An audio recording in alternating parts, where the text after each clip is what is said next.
Okay, so you check your bank account, right? Maybe there's a few $100 in there. Well, in the time it took you to do that, a hedge fund manager probably made that same amount. And somewhere, a government just created billions by, well, just typing numbers on a screen. This is the world of finance, and today we are pulling back the curtain on how this whole crazy system really works. So to really get our heads around this thing, we have to start with a pretty wild idea. Money isn't real. It's basically a shared fiction. A dollar bill costs about 12 cents to print. Its value doesn't come from the paper or the ink, but from the simple fact that we all just agree it has value. It's probably the most successful story humanity has ever told itself. And if you need proof of just how abstract money really is, just look at this. Only about 8% of all the currency in the world exists as physical cash, coins and bills. The other 92%, it's just digital entries on computer servers. When you look at your bank balance, you're not seeing a little pile of cash in a vault somewhere with your name on it. You're just looking at a number in a database. All right, so if most money is just numbers on a screen, where does it all come from? Well, the answer might actually surprise you. And it leads us straight to the money creators and a fundamental truth about banks that completely flips the old textbook model on its head. This slide right here busts the single biggest myth in all of finance. We're all taught that banks work like this. We deposit our savings, and then the bank lends that same money out to someone else. But that's not how it works, not at all. When a bank approves a loan, whether it's for a mortgage or a car, it doesn't dip into anyone's savings. It creates brand new money, out of thin air, just by typing it into the borrower's account. The loan itself creates the deposit. And if you think that sounds a little crazy, get ready for this. The old system, at least had a rule that banks had to keep a certain fraction of deposits on hand, in reserve. But in March of 2020, the Federal Reserve cut that requirement all the way down to 0. So that textbook model of banking, it's not just out of date, it is officially dead. Okay, so if every commercial bank can just, poof, create money, who's stopping this from getting completely out of control? Well, that's where the central bank comes in. In the US, it's the Federal Reserve. The best way to think of it is as the thermostat for the whole economy. When things get too hot, when inflation is soaring, it jacks up interest rates to cool things down.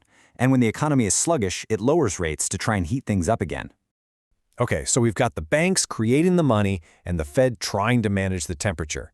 But where does all that money actually go to work? That brings us to our next level, the money movers.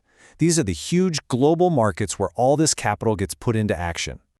And really, when you get right down to it, all these complicated markets are built on two very simple ideas. A stock, that's just you buying a tiny slice of ownership in a company.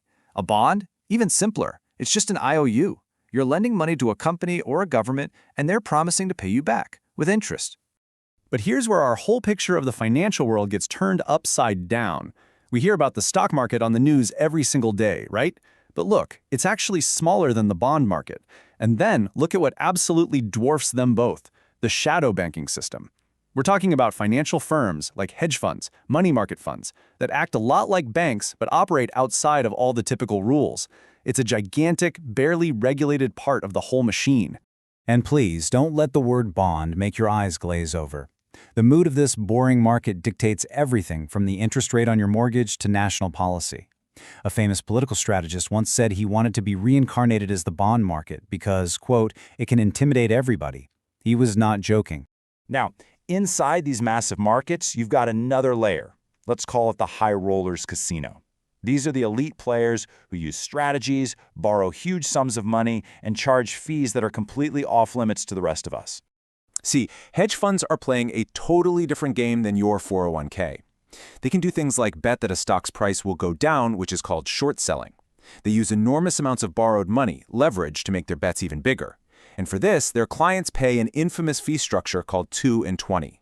That's a 2% fee on all the money they manage every single year, plus they take 20% of any profits they make.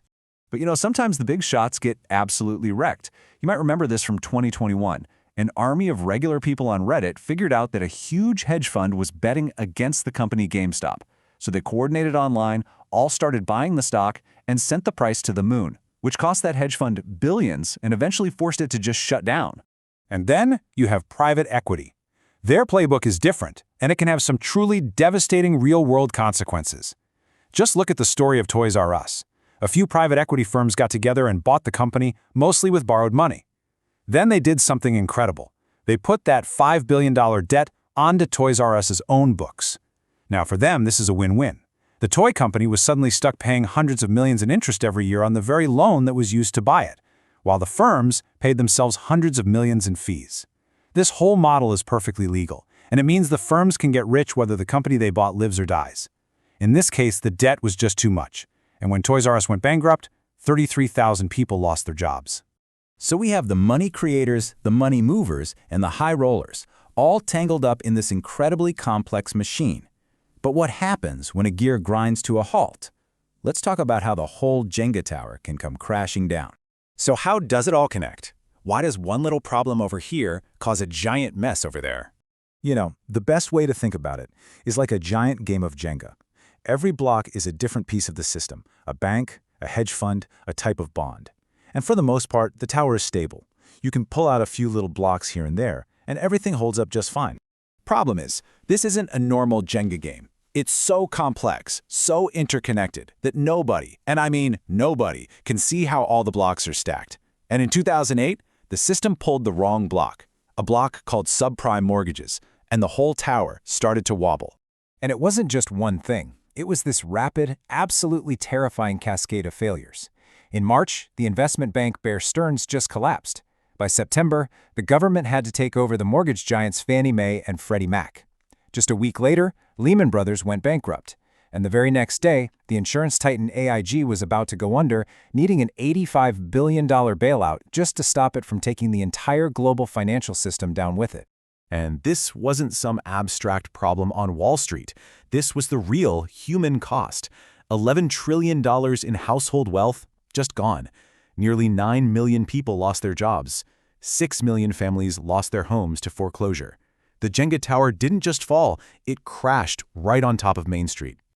So, after all that, after seeing how the machine gets built and how spectacularly it can break, we have to ask the most important question of all. Why should you care about any of this? Because here's the thing. The financial system isn't like the weather. It's not a neutral force of nature. It was built by people, and it was designed in a way where complexity and, let's call it, opacity, well, that's where the profit is for the insiders. The confusion isn't a bug, it's a feature. Look, understanding how this whole thing works, from banks literally creating money to how private equity operates, it doesn't have to make you a cynic. What it does is it makes you an informed citizen. It makes you a lot harder to fool. The system wasn't built with your best interests at heart, but just knowing the rules of the game is the first, most powerful step.